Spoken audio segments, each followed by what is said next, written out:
What you're looking at right now is a video of my PlayStation 2. This bad boy is the fat model, not the slim one. So it probably came out in, if you average it out, about the mid-2000s. At the time I'm making this video, this thing is nearing 23 years of existence, and it's still the best-selling console of all time, having sold over 4 times the amount that the PS5 has. Let me just say, this thing is not attractive due to the hardware. The PS5 blows it out of the water performance-wise. Your grandma's computer probably blows it out of the water performance-wise. It's also not really that attractive due to the looks. Actually, it just kind of looks and feels like you'd expect a console invented in 1999 to feel. No, this thing isn't necessarily good because of the physical attributes, but more the games you can play on it. Let me just run you through my list real quick. Gran Turismo 3, Call of Duty Finest Hour, Madden 2002, Stuntman, Star Wars Battlefront 2, the old one, not the remake. Those are the games I have on here. It's not a huge collection. I have far more on Steam and loads more on Nintendo Switch. But that 5 games is a massive amount of entertainment quality in a small package. You probably recognize most of those names right off the bat.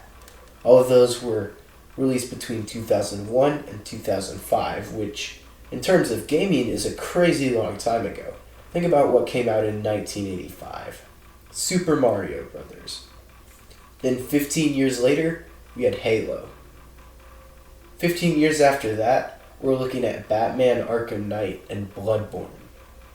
This kind of leap in technology is kind of to be expected, but I think this is where we, the mass market video game consuming public, tend to lose ourselves.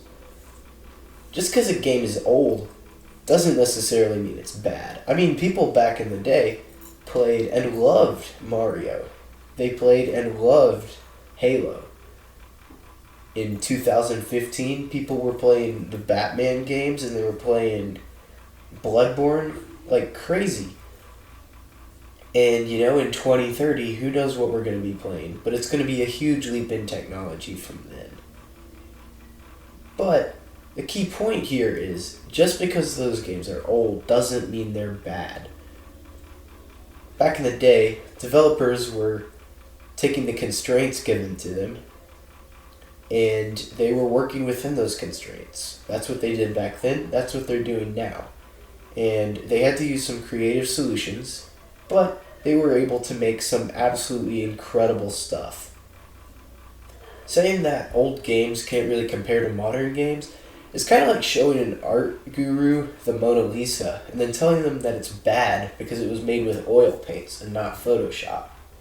Da Vinci was working with the tools he had that were, and honestly still are, perfectly legitimate, and he used those tools to the best of his abilities, and we have the Mona Lisa.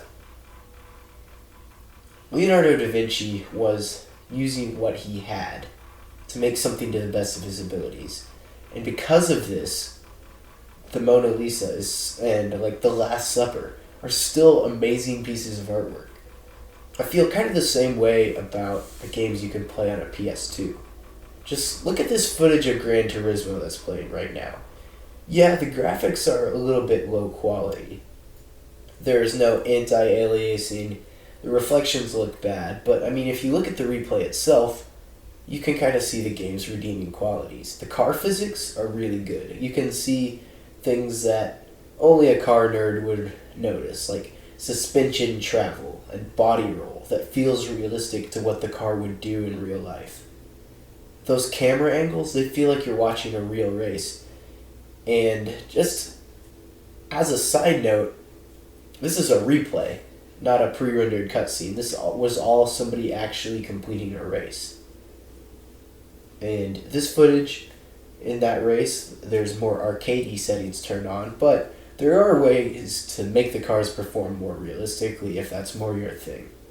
Just take a look at this footage of me in a race, just overlook how bad I am at this game, And you'll see that if you look past the graphical limitations, this game is a really amazing racing simulation. That's the thing about old games. If they were actually worse than new games, people wouldn't still be playing them. I mean, that's really the main point of this video.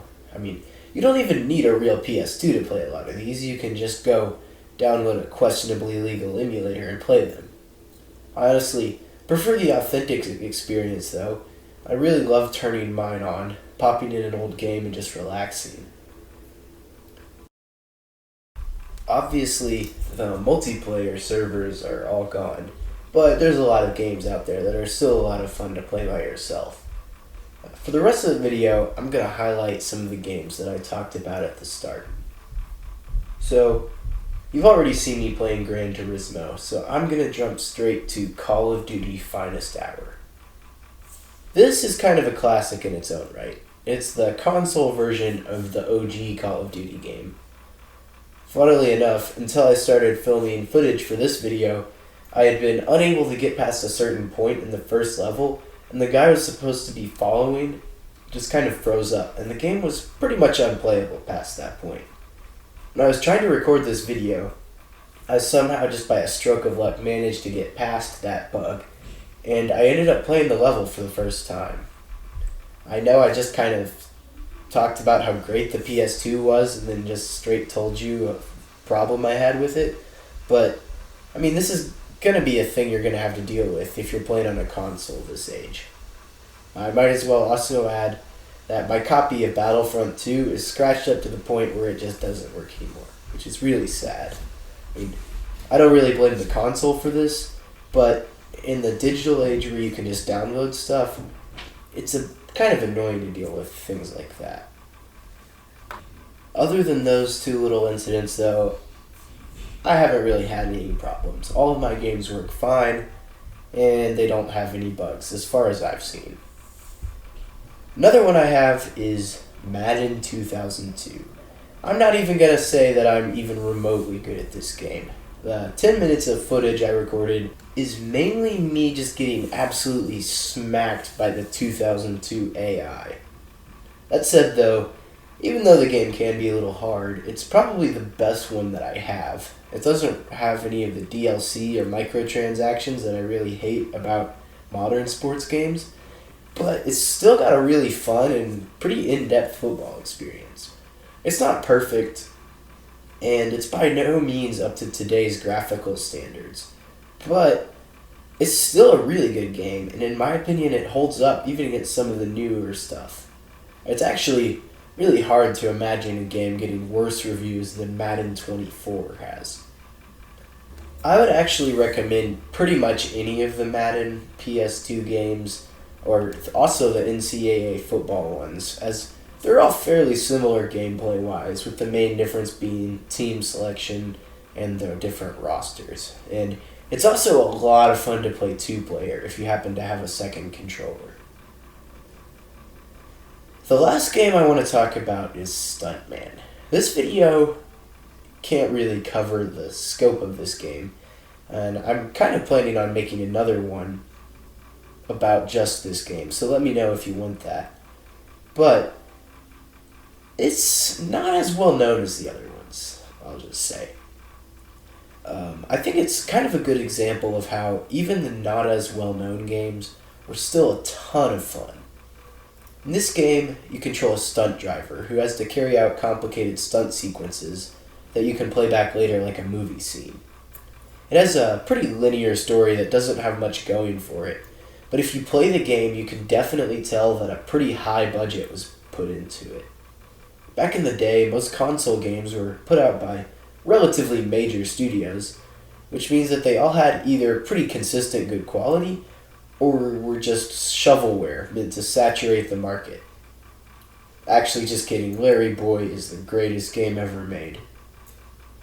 Anyway, everything that studios put out had a pretty high production value, which meant that although you probably would have never seen something like Cuphead or Hollow Knight, which is a little sad, your chances of playing something like God of War, Gran Turismo, or Ratchet and Clank were, and still are even on new consoles, still very good.